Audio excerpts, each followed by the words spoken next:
अम्माएं, दूधनाथ सिंह। वो विशाल हरा पेड़, जैसे वो पूरी धरती पर अकेला था और दूर दूर तक जहां तक नजर जाती धरती फटी हुई थी। उसमें बड़ी बड़ी दरारें थीं, केवल चिलचिलाता वीराना था जिसमें कहीं कहीं धूसर मटमैली न दिखती हुई सी बस्तियां थीं। मिट्टी के तितर बितर ढूहों के खंडहर जो हमारे रजिस्टर में दर्ज थे। अनंत अछोर उन सूखे मैदानों में किसानों ने अपने डांगर छोड़ दिए थे। चौंधा मारती धूप के उस सन्नाटे में हड्डियों के हिलते कांपते झुंड अचानक दिख जाते, जो न जाने किधर और कहां दबी ढकी घास की हरी हरी पत्तियां ढूंढते सूखे और काले निचाट में थूथन लटकाए इधर उधर डोल रहे थे। हमारी जीप धूल उड़ाती उस छतनार पेड़ की ओर बढ़ रही थी। उसके पास ही 3-4 घरों का एक खंडहर था। हमने वहां पहुंचकर जीप रोकी और नीचे उतरकर खड़े हो गए। एक खंडहर से 7-8 बच्चे किलबिल करते बाहर निकले और हमें देखते ही अंदर भाग गए। हमने समझा कि वो कपड़े वपड़े पहनने गए होंगे, क्योंकि सब के सब नंग धड़ंग थे। इतनी भीषण गर्मी है और हवा बंद है। इन खुले बेछोर मैदानों में भी आर पार बंद है। ऐसे में कपड़े तन पर काटते हैं। यही हमने सोचा और बच्चों के फिर से बाहर आने का इंतजार करने लगे। पाकड़ का ये विशाल वृक्ष, ये कहां से रस खींचता हुआ इतना बड़ा हुआ था, क्योंकि पिछले 6-7 सालों से इधर पूरे बुंदेलखंड में बारिश की एक बूंद नहीं गिरी थी। लोग बताते थे कि इतना लंबा सूखा तो उनके होश में कभी नहीं पड़ा था। बाग बगीचे, बसवारियां, यहां तक कि घर छाने वाले सरपत भी राख हो चुके थे। अब वो दोबारा कभी नहीं उगेंगे, क्योंकि धरती के अंतस का सारा जल खत्म है। तभी जनगणना आ गई थी। हमें इस इलाके की जनसंख्या रजिस्टर में भरनी थी। फॉर्म में तरह तरह के कॉलम थे। हमारी जीप एक बस्ती से दूसरी खंडहर बस्ती तक। अक्सर लोग जीप की घर्र घर्र सुनते ही घरों से भाग जाते। हम महीने भर से इधर ही थे।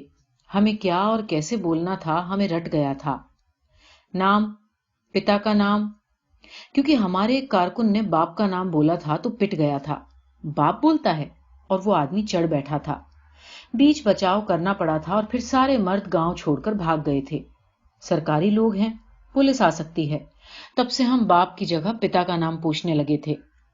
पता, हवाल, साकिन, मौजा, बच्चे कितने, बच्चों का क्या करोगे? वो आदमी बाघ की तरह सुनकर चौकन्ना हो गया। पेशा माने क्या करते हो? उम्र कितनी? नकारात्मक सिर। सही सही बोलना, छिपाना मत। तुम्हारा नाम इस रजिस्टर में दर्ज होगा तभी सब कुछ होगा। क्या सब कुछ होगा? चेहरे पर ये भाव। अगर नहीं तो तुम कहाँ के बाशिंदे हो, तुम्हारी पुरनिया कौन थे, तुम्हारी जमीन, खुदकाश्त, भूमिधरी, बटाई, अदिया, सिकमी, कुछ पता नहीं चलेगा। पुलिस तुम्हें धर लेगी। तुम चोर, डकैत, खूनी, चंबल के बीहड़ों में घूमने वाले, तुम पर कोई भी इल्जाम आ सकता है। तुम हवालात में, जेल में, पुलिस के डंडे के नीचे। ये खबर आंख की तरफ फैली। नतीजा, सारे मर्द गायब। अगर इस हादसे की शिकायत हुई तो हम नप जाएंगे, एक क्लर्क ने कहा। बैठने की कोई जगह नहीं थी, सिर्फ उस पेड़ की घनी छां जो सुकून थी, एक अविश्वसनीय सपना थी। हमने अपनी बड़ी सी सफरी दरी निकाली और 4 जनों ने चारों कोने पकड़कर उसे धूल के ऊपर बिछाया। वहां चींटियों के बड़े बड़े बिल थे। धूल जो हल्की गर्म थी और हवा गुम। चारों ओर एक गर्म सन्नाटा। हमारा चपरासी उस मिट्टी के खंडहर तक गया। सामने का किवाड़ बंद था, लेकिन बगल से आधा घर टूटा था।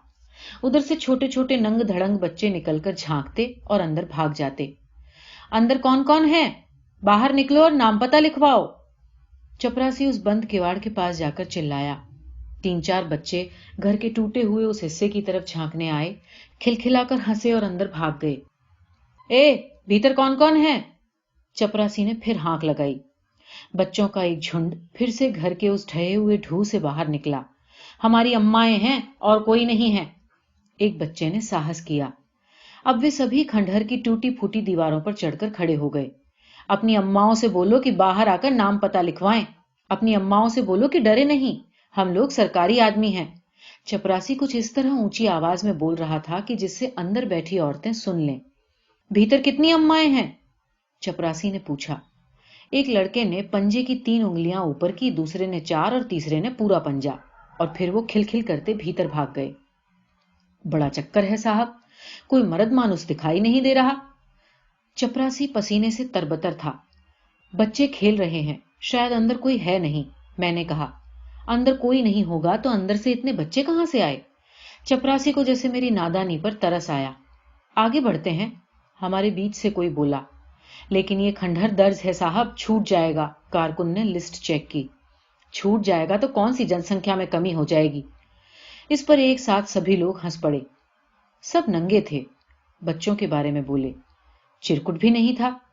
चपरासी ने कहा, कितनी गर्मी है। फिर भी साहब, इस तरह नंगे थोड़ी कोई रहेगा।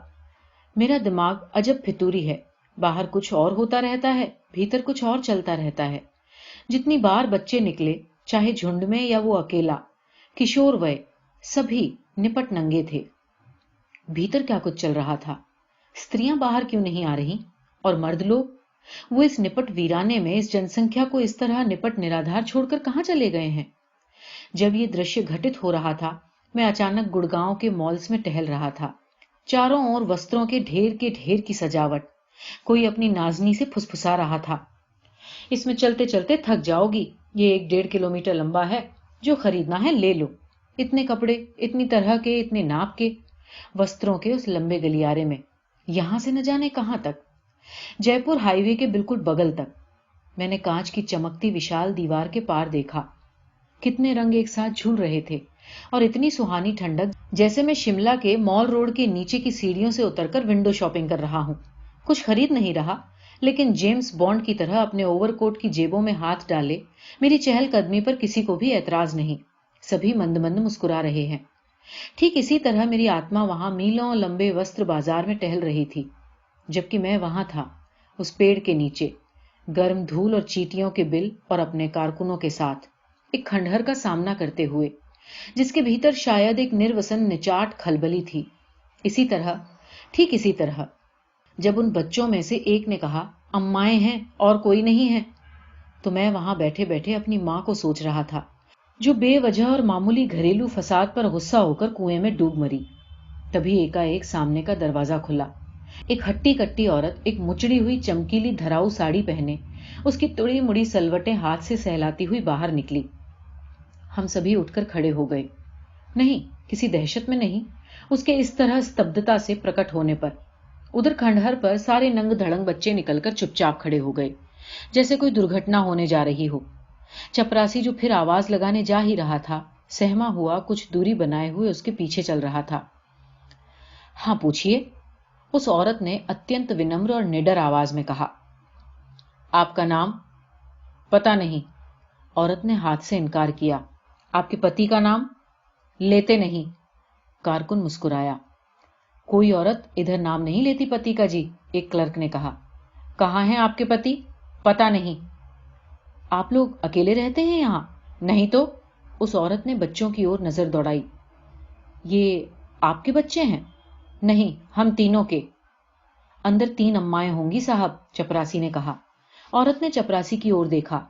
तो उन्हें भी बुलाइए, मैंने कहा। थोड़ी देर लगेगी, औरत ने कहा। क्यों? देर क्यों लगेगी? मुझे थोड़ा गुस्सा चढ़ रहा था। चींटियां न जाने किधर पर से दरी पर चढ़ी आ रही थीं और इधर उधर दौड़ भाग कर रही थीं। क्यों देर लगेगी? मैंने एक चींटी को मसलते हुए पूछा। नहीं बता सकते, औरत ने कहा। क्यों? क्यों नहीं? क्यों नहीं बता सकते? औरत ने फिर दोहराया। तो मत बताइए, उन लोगों को भेजिए फिर। मेरा गुस्सा भड़क रहा था। थोड़ी देर लगेगी, फिर वही बात। मैं बिफर पड़ा। हुजूर, नंगी तो नहीं आ सकती, वो तो बच्चे हैं। उसने खंडहर पर खड़े बच्चों की ओर देखा। मैं जाऊंगी, ये साड़ी खोलूंगी तब ना, और साड़ी बांधने में थोड़ी देर तो लगेगी कि नहीं? औरत मुड़ी और उस अधखुले दरवाजे के भीतर गुम हो गई। फिर दरवाजे के बंद होने की आवाज हुई। फटाक। हमने पलटकर उधर देखा। हम सब का मुंह खुला। हम सब ने एक ही कल्पना की, अम्माएं और बच्चे। उस आदिम अवस्था की कल्पना में हमारी आंखें फट गईं। हमारा चपरासी कुछ बोल रहा था, वो दूसरी तीसरी भी कुछ नहीं बोलेंगी साहब, तो क्या जरूरत है? कुछ भी लिख लीजिए। 3 अम्माएं और बच्चे, पता नहीं 7, 8 की 9। और इनके आदमी? चपरासी ने चिलकती धुंध में देखा। यहां से भागिए साहब। मैंने घबराकर चारों ओर चौंधियाती धूप में बंजर धरती पर नजरें गड़ाई। ڈانگر پشوؤں کا ایک جھنڈ ہلتا کانپتا نہ جانے کدھر کو بڑھ رہا تھا۔ سب کچھ بے آواز تھا۔